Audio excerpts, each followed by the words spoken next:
This is Gnome Prisoner, my one chunk Iron Man. And this is a magic tree, the source of all suffering.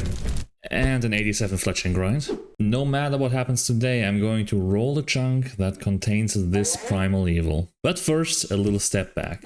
Last time, Gnome offended the entire nation of Italy by making a pineapple pizza. Luckily, Italy isn't real in Gilmore, so all that really meant for Gnome is that he has completed the Grand Tree Chunk. Now we can go to the chunk picker and see how long I can dodge the magic tree chunks. Okay, to reiterate from last time, the Gnome Ball chunk has like 2 tasks, and I would prefer to get this one, because then I have a chance of getting the bottom left chunk, which would give me a better combat training method. Chunk number 2 is going to be painful if I get it right off the bat. I will have to grind more money to buy Slayer equipment that I cannot use, and I will have to complete a level 87 fletching grind to make a magic shield. On top of that, I will have to grind to 85 combat. Let's see what we get. I am kinda scared. Come on. Okay, yes. Let's explore my new chunk.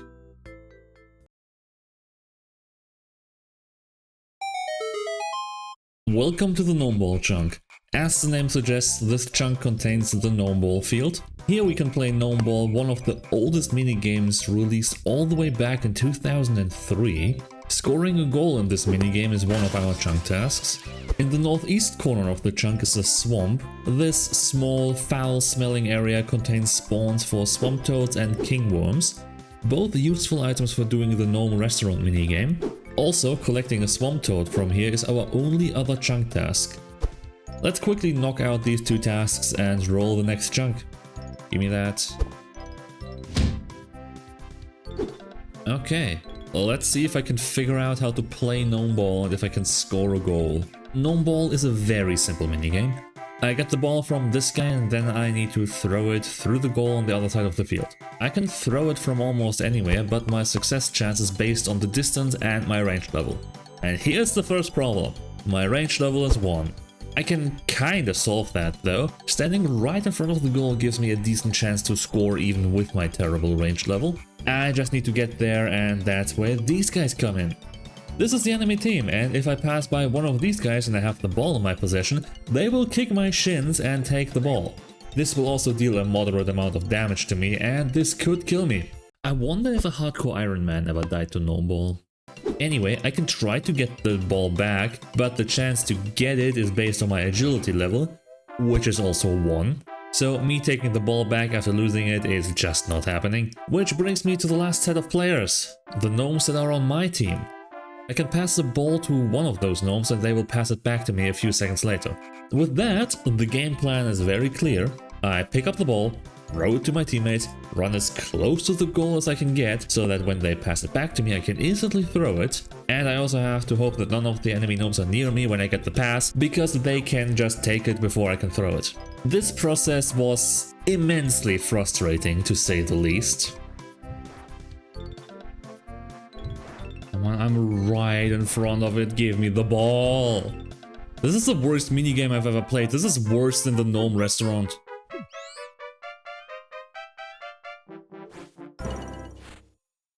There we go! Scored a goal! How much do I get? 4 XP for that. Okay. Calm down. It's over. And that means we go back to our trusty chunk picker. Here we are, all chunk tests complete.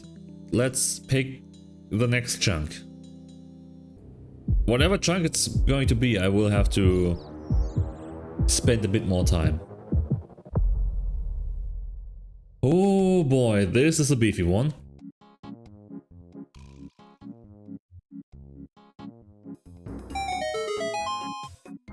This is the Brimstill's Cave entrance chunk, featuring the entrance to Brimstill's Cave. Brimstill and his cave are featured in a later quest in the Gnome questline, but for now it's just another delivery location. In the east of the chunk, just before the chunk border, is the entrance to the Stronghold Slayer dungeon. Along the river are a few willow trees, and there are flax gathering spots all around the chunk. The pond has a few fishing locations, but we have no fishing tools. Across the river is the terror bird enclosure and the cause of a few weeks of suffering for me. A singular magic tree. Except for one, every chunk task revolves around this one magic tree. Speaking of, let's take a look at the chunk tasks. First off, the only task unrelated to the magic tree, there's a diary task to kill one of the terror birds in the enclosure. Easy enough. I need to chop some magic logs, that means 75 wood cutting. Not too bad, I have oaks and willows to train on. And last but certainly not least, I need to make and wield a magic shield. That means I need to grind to 87 fletching and oak and willows with a steel axe. I've done some back of the napkin math to see how long that's going to take. But before we get into that, let's quickly take a look at the Slayer dungeon. This dungeon is one of the reasons I wanted this chunk over the agility chunk, but now I think I might not be able to kill the monsters on there without a task. Let's go check real quick. There's Neve. I can't talk to her without leaving my chunk. Can I enter the cave? I can, okay. I'm going to mention this now. Just like Raking doesn't count as a farming training method for me, Gnome Ball does not count as an agility training method. And the chunk picker also doesn't recognize it as one anyway. Can I risk running past the Hellhounds? I just want to check the combat level of one of those fire giants. 86, okay. Oh. And I can't fight down here unless I have a Slayer task? Is that what Neve was about to tell me? Okay, so I guess this is not the training method I thought it would be.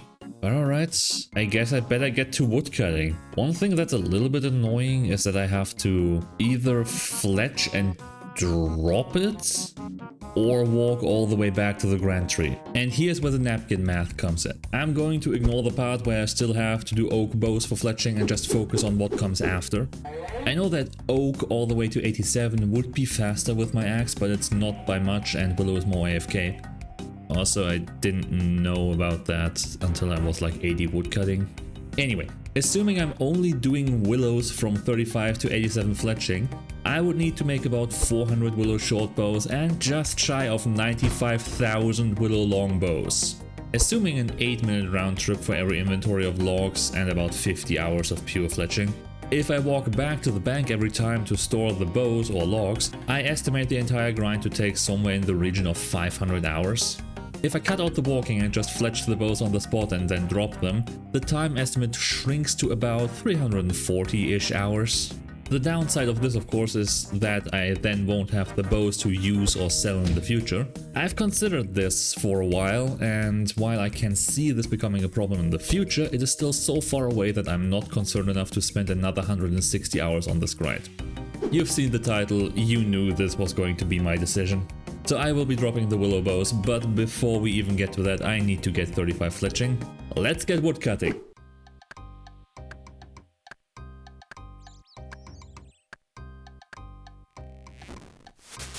$37 woodcutting, 42 woodcutting. Alright, I should now have enough oak logs to go all the way to 35 fletching. Let's get grinding. It's a short grind, but still. 28 fletching, 29 fletching, 30 fletching, 31 fletching, 32 fletching. This is going pretty fast. 33, 34, 35 fletching. I can now make willow short bows. Still have some oak logs left over though, so I'm gonna use those and then I'll go cut some willows. 43 wood cutting, 44 wood cutting, 45 wood cutting. I could now chop maple trees if there were any around here. Unfortunately, willow is the only thing I will have access to until I can chop magic logs. 36 fletching, 50 wood cutting. I have decided to change my approach. So I'm gonna fletch the ones I already have in the bank and then I'm gonna go down back to the willows and just start dropping them. Hey, 37 fletching, 38 fletching, 39 fletching, 40 fletching. From now on I will be making willow longbows. 41 fletching, 42 fletching, 43 fletching, Alright, that was the last of my stockpiled logs. Those were gone in a flash. Time to go chopping. This fletching grind took more than 3 weeks of my life, so if you enjoyed the video and want to keep up with my journey, subscribe to the channel. 44 fletching. 45 fletching. Mithril arrows. Ooh! Still don't have access to feathers. Whoever decided that the terror bird should not drop feathers, I hope you step on a tiny Lego. And that is how day 1 of the fletching grind ended, and 3 weeks of almost non-stop fletching began. 47 fletching. I got the maze random event for the first time, and that's actually huge. I just need to find a chest real quick. This is my only way of getting runes at the moment. Okay, we found some bolts. And now I'm going to wait until this chest closes again, and then I'm going to open it again and do that until my time runs out. This is going to take a while. But this is actually really nice, I didn't know this. If your inventory fills up while you're looting the chest, it just sends it straight to the bank. I was kinda worried about what would happen once my inventory fills up with potions. That's a huge quality of life. I did not expect that, to be honest. Anyway, almost done. Alright, last chest. It's empty. Boo. Good haul though. Let's go to the bank real quick. Alright, here's the total loot. Slight problem with the runes though. The chest does not give mind runes and I have no other way of obtaining mind runes, so no magic training for me. Other than that, the chest loot is really nice. Back to fletching. 49 fletching. So I did get a beginner clue nest. The thing is, all the beginner clue steps are in the free-to-play area.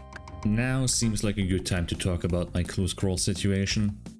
Clue scrolls could have some amazing upgrades for me. A medium clue has a 1 in 34 chance of giving me an adamant axe, for example. There's a problem though. In my current chunks, I only have 2 doable medium and hard clue steps each. So that means I would need to juggle my clues since I can't expect the clue scroll I get from completing a step to be doable as well. Others have done a more thorough explanation of clue juggling, but basically, clue juggling is the process of dropping clues on the ground to be able to obtain more clues of the same tier until I have enough to guarantee a clue casket. Now, I can get clue scrolls from chopping wood, and the chance to get a clue nest depends on my woodcutting level and the tree I'm chopping. Higher woodcutting level and higher level tree equals a better chance at a clue nest. Let's assume I'm level 70 woodcutting and that I'm chopping willow logs. I have a 1 in 3403 chance to get a medium clue and a 1 in 5615 chance to get a hard clue every time I get a log. Focusing on the medium clues, at 70 woodcutting with only 2 doable steps, I have approximately a 1 in 279,046 chance of getting a doable step every time I chop a log. That means on average I would need to chop 1,395,230 logs to complete a single medium clue. That's enough willows to get me to 99 woodcutting.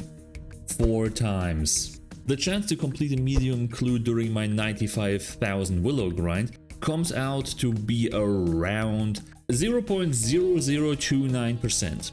In other words, I would have a better chance of obtaining a Smoldering Stone from my very first Hellhound kill than to complete a medium clue during this grind.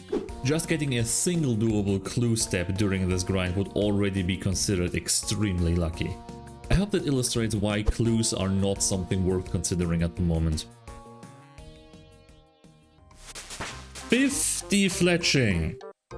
Okay, I got another clue scroll. Well, I got many, but this one has some promise for the future. It's another beginner clue scroll. However, this one just wants me to go to Lumbridge, to Bob's Axis. That is something I can do if I get the Gnome Glider chunk over here in the desert. This is possible. I'm gonna hang on to this clue scroll and see where that brings me. Not like I'm gonna get a better one. 55 fletching. Yeah, I think it's only now really starting to sink in how long this is actually going to take. Well, the day isn't over yet, so let's see how far I can go today. 57 fletching.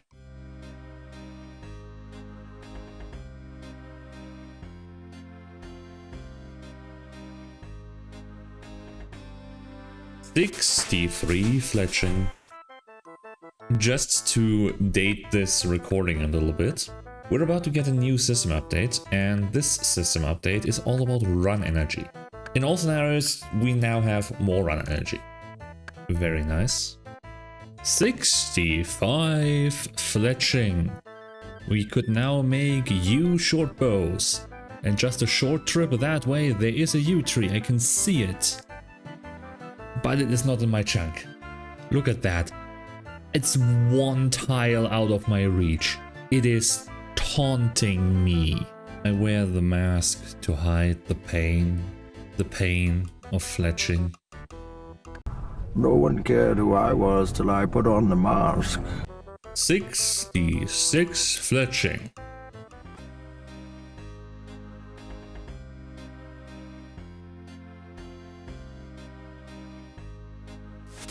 $67 fletching. Look what I just got. I got the quiz show random event and I got a mystery box. Now there could be all kinds of things in here. The thing most one chunk Iron Man are looking for is the Mithril Scimitar. Let's open it up and see. Come on, please, something good. First fucking mystery box. First mystery box. Mithril Scimitar.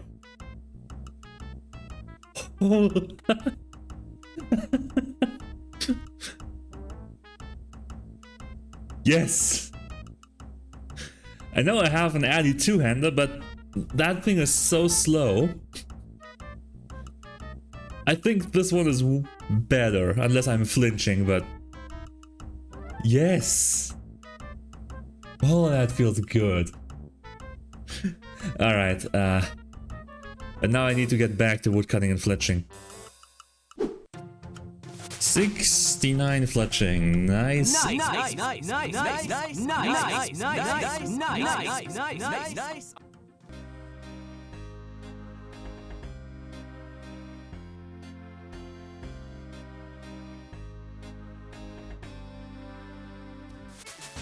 $75 fletching. Can now make rune arrows. So I decided to go back to Gnome Ball for a little bit to win a game and get the Gnome Ball. That's how bored I got with woodcutting and fletching. Back to woodcutting and fletching.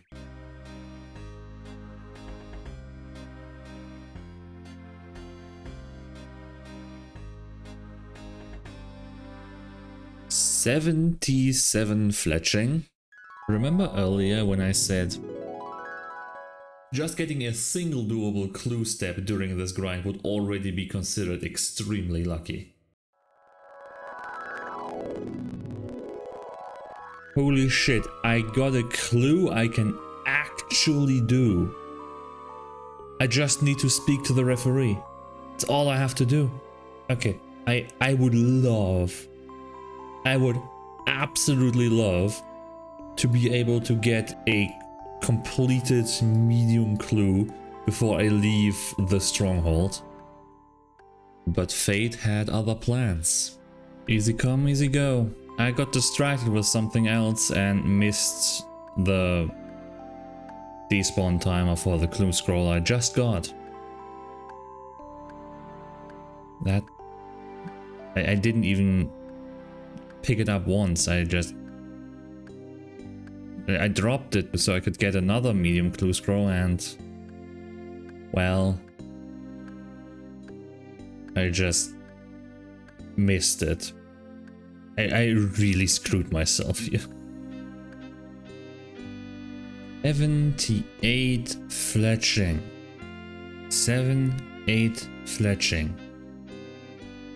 Why is 6 afraid of 7? Because 7, 8, 9.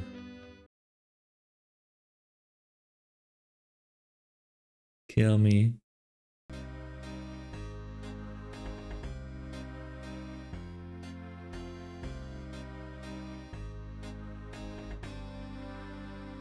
80 fletching.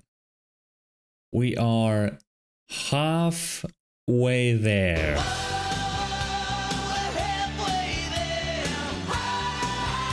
We can now make magic short bows. Let's do a chunk task real quick. Cutting a magic log is a chunk task. I was saving it, but I think now that I've reached the halfway point, I should reward myself a little bit. Alright, let's cut a magic log.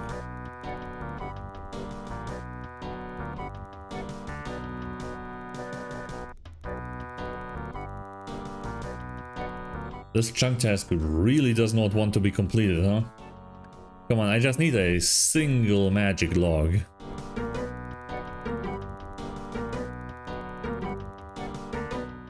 There we go, chunk task complete. I'm probably going to start looking towards the other chunk task requirement. Remember, I still need to have the defense level to wield the magic shield. So I might take a little break from fletching and just kill some gnomes to let off some steam and to train my defense level. Also, I really should start focusing on strength. So I've just been training a little bit of melee, up to 25 defense, 19 strength. Anyway, I got a mystery box. The last mystery box had this beautiful mithril scimitar for me. Let's see if we can follow up with something good. It's a bucket. This is my emotional support bucket now. Back-to-back Quizmaster random events. Let's see what's in this mystery box. Something good? Another bucket? A second mithril scimitar? Well, I guess I can dual wield them now. Alright, I got strength and defense to 30. Passed 400 total level, got to 30 hit points as well. And I think that's good enough for now. I'm gonna go back to fletching.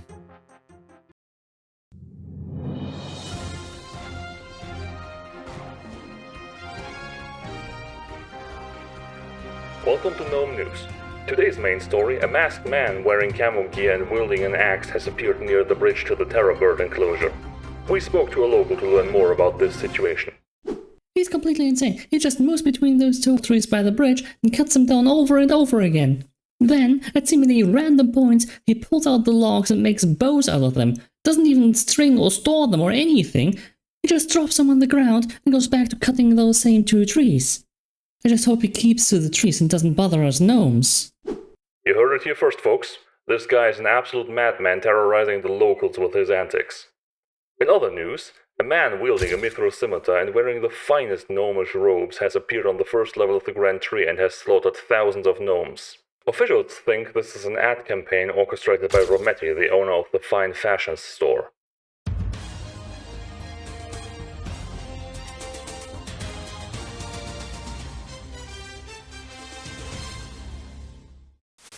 $81 fletching. This last stretch, these last few levels, that's where the true grind was at. Spending 12 to 16 hours woodcutting and fletching every day, only getting a level every other day, really strained me mentally. By level 82 I had become a cat. 82 fletching. Around level 83 I started creating imaginary friends to be less lonely while cutting willows. Sometime after 84 fletching, I finished maxing out the reward token on the Gnome Restaurant minigame. Ah, clearly you're a very hard worker. I think you need a holiday. By 85 fletching, I regained some of my clarity. 85 fletching. But once 86 fletching came around, I was completely delirious. I'm the Lorax, I speak for the trees. Defy me and I'll break your knees. And then, finally, 87 fletching. You know that feeling when you finish something you've spent a lot of time doing, like when you finish the last episode of a show or you finish the last chapter of a book you've been reading? That feeling of emptiness and what do I do now? I was definitely feeling that pretty hard after reaching 87 fletching. Luckily the Chunkman structure gives me something to do right away, so let's go complete this damn chunk. It's been long enough. Alright. Let me grab 2 magic logs. And we make a magic shield. And that is a chunk test complete. Actually 2 chunk tests complete. And now if I equip it, that is another chunk test complete. And that leaves exactly 1 chunk task. And that is to kill a terror bird in the enclosure. So let's go test this shield. With my new best in slots outfits. Alright, here we are. Let's go.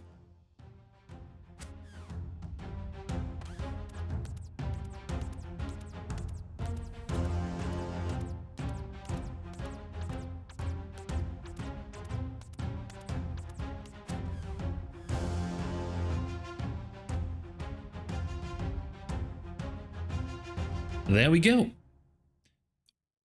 Easy task in the Western Provinces area complete. And that is the last chunk task. We are done with this chunk. Let's go back to the Grand Tree and take a look at the chunk picker to see where we can go next. Alright, here we are. Let's take a look at the chunk picker to see what we can roll. Alright, here's the chunk picker. Let's talk about chunk number 2 first. There's only one task here, and that is to obtain a perfect shell from a tortoise with riders. This chunk is really only this little pen right here. I'd actually prefer not to roll this one, I think. And chunk number 1, if I roll this chunk, I would have to get 72 agility to do the shortcut in the Slayer dungeon. And I would need to get 85 combat to obtain a task from Neve. There is right now a 41% chance to get a task that's doable. There's also the possibility that I get assigned one of the other monsters that I can't do. In which case I'll be locked out of Slayer, and being locked out of Slayer is also going to lock me out of a lot of chunk tasks. For example, there is a chunk task to wield a leaf-bladed spear. That needs 55 Slayer.